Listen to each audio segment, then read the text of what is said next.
What's up mga Kachoy Marino. Ayan, ito po is papunta po tayo ng Yasi Laminosa dahil tinatanong ko po yung mama ko kung ano po yung gusto niya i-gift this birthday niya. Yung gusto niya po is pumunta mismo sa kanyang higa at isa-surprise na natin siya. Ayan, ito po, papunta ko sa terminal bus papuntang Zamboanga. At yun na po.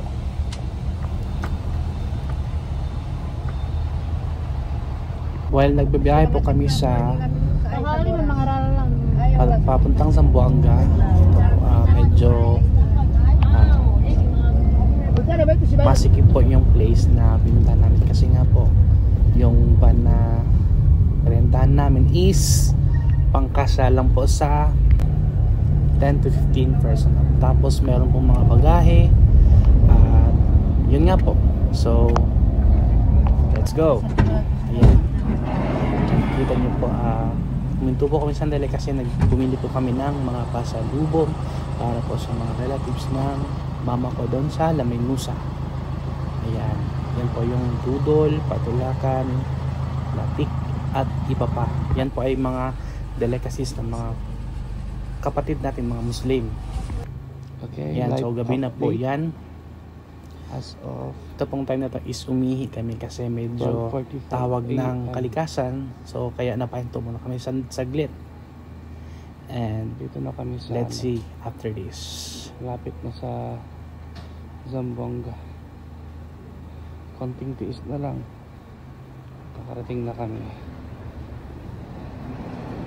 Nag-CR lang kami kasi alam mo na, dito po na side banda is nasa na po kami sa North Cotabato. Tawag kasi ng kalikasan. And from Davao to Zamboanga, from Davao to Digos, Digos to mga North Cotabato. Kasiman. Okay. Ayan, medyo madilim na po at madaling araw. I think nasa mga 1 AM na po nito. Ayan, medyo makulimlim na po at maulan kaunti dito banda sa may North Cotabato. Ayan, andito na po tayo sa part ng Zamboanga. Ayan, medyo madaling araw na, sorry, hindi pala madaling araw, medyo mainit-init na at almost mga 6 AM to 7 AM na po dito. Ayan, medyo traffic nga lang. Ayan. So sa ganda po ng view, tingnan niyo po yung langit, ang ulap, sobrang ganda. Pero yung puwet ko mainit na.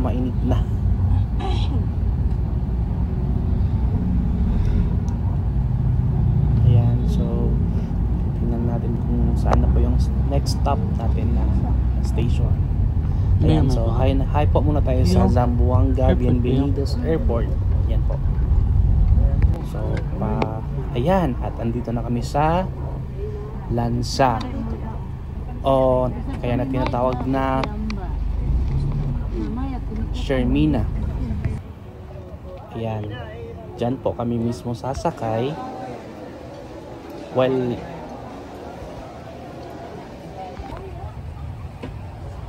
ayan, dito po tayo sa Zamboanga Market.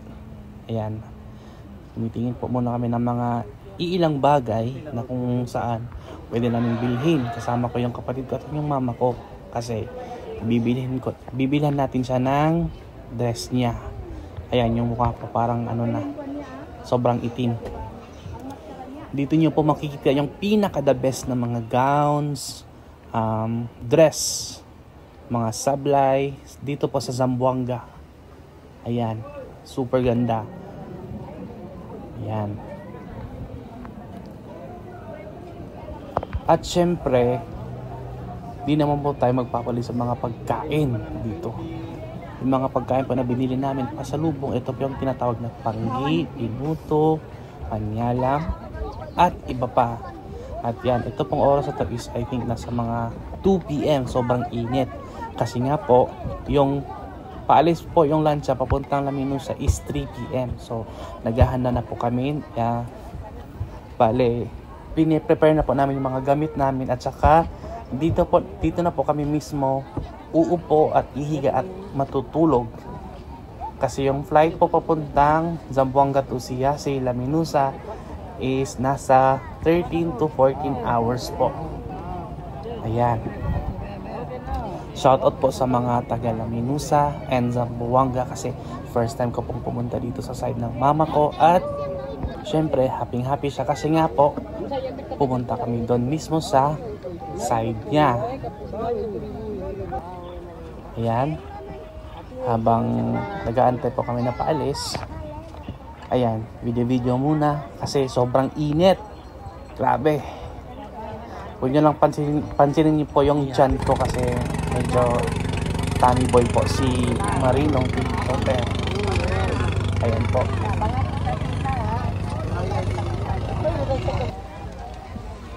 So after 15 minutes po, paalis na po yung sinasakyan natin na lansa.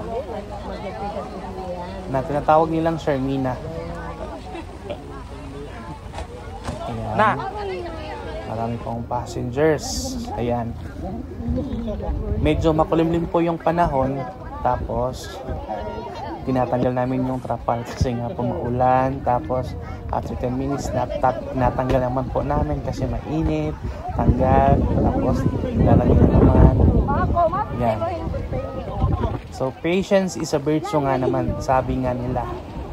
Ayan. Habang paalis na po kami, yung mga shoutout sa mga kaibigan natin mga taga Laminusa. Ayan.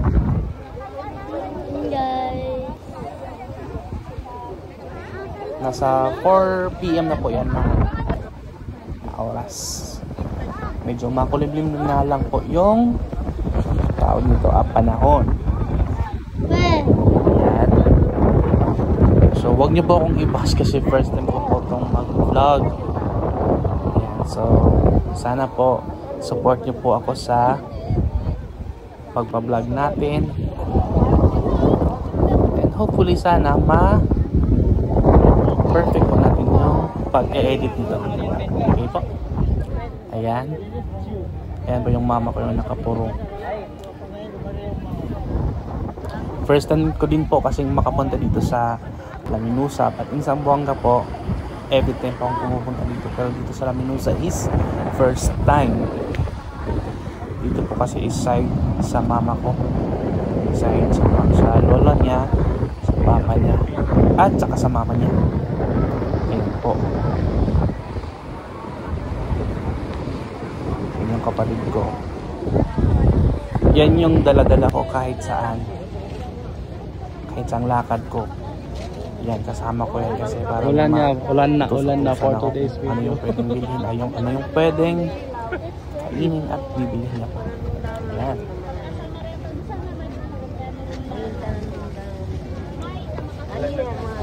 Ayan na nga po yung mukha natin para na tayong hindi malamang Ayan, ang sarap ng alon. Ayan. So, nasa na yan? 5:30 PM na po. Ayan, palubog na po yung araw. Ayan.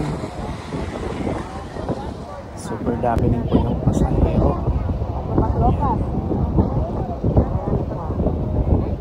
At in life, nasa Seaman na naabot sa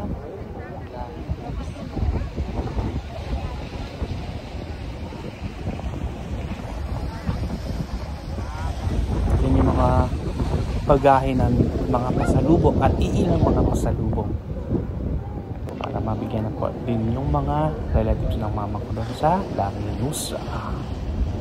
Ayan, ang ganda-ganda ng panahon. Kanina maambon, maulan at ngayon naman tingnan mo, sobrang ganda.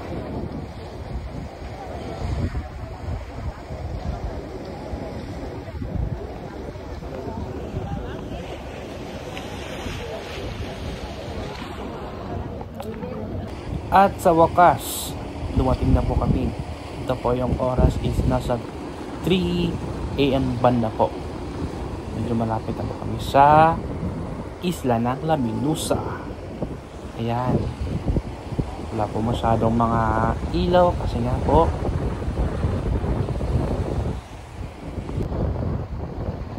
medyo malapit na pa. At sabi nga nila medyo brown out daw dito sa isla na to. Medyo yung ginagamit ko nila is solar. Ayan. So hirap talaga maging vlogger, no? Gagawin lahat para makapag-take ng videos. Ayan. Medyo madilim na talaga. Ayan. At sa wakas, dumating na po tayo sa isla ng Laminusa, Siyasi, Sulu, Barangay Pookan. Ayan, ito po yung barangay na kung saan dito po nakatira yung relatives ng mama ko is sa Barangay Pookan, Laminusa, Siyasi, Sulu. Ayan.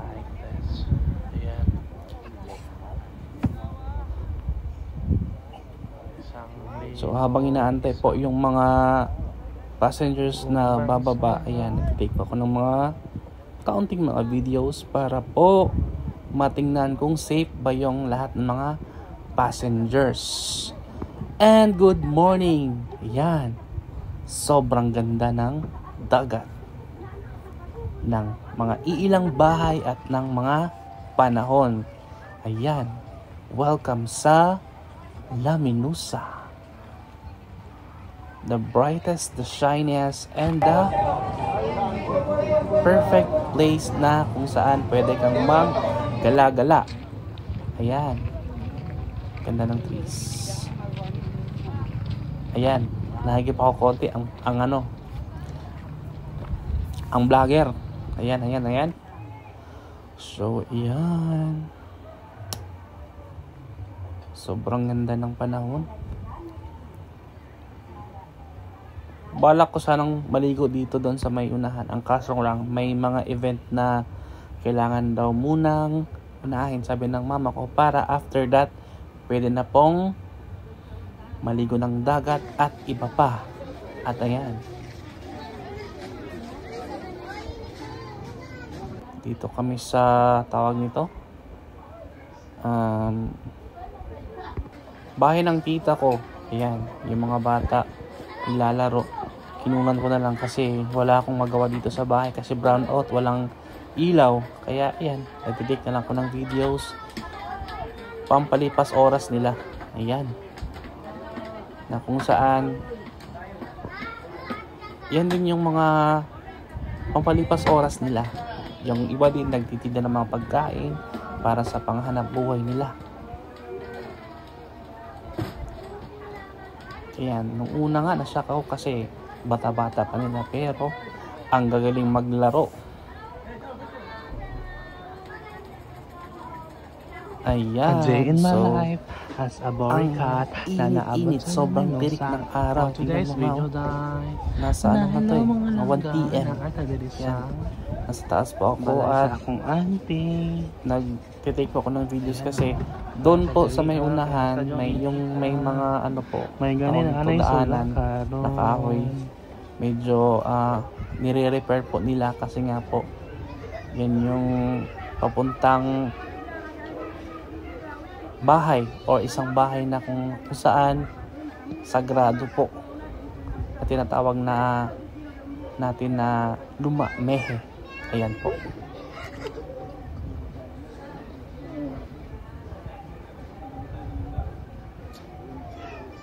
Yan, ang daming batang naglalaro kahit patirik yung araw. At ito na nga naman, maulan na naman. Masama na naman yung panahon. Kanina mainit, kaya naman masama yung panahon at umuulan na nga. Ayan o, ayan. Pero dito sa Laminusa is sobrang saya nila kasi kapag umuulan, yun din yung second option nila na kung saan nagagamit talaga yung tubig. Ayan. Kasi yung tubig dito is mahal. Ayan, dito po na part is palengke. Ayan. Dito po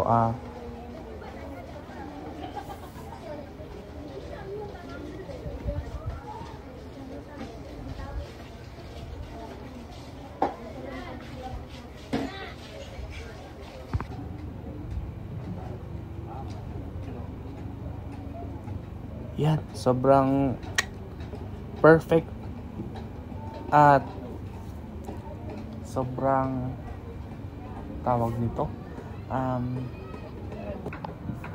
masarap tingnan yung paligid, yung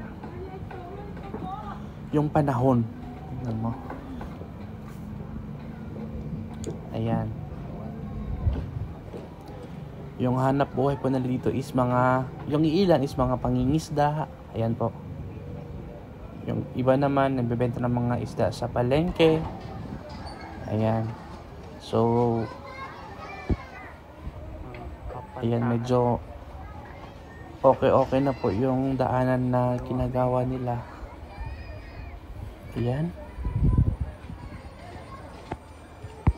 Ayan, so yun po yung vlog po natin for this video at sana po suportahan niyo po yung Marinong TikToker vlog po natin. Okay? Maraming salamat po at magsyukur.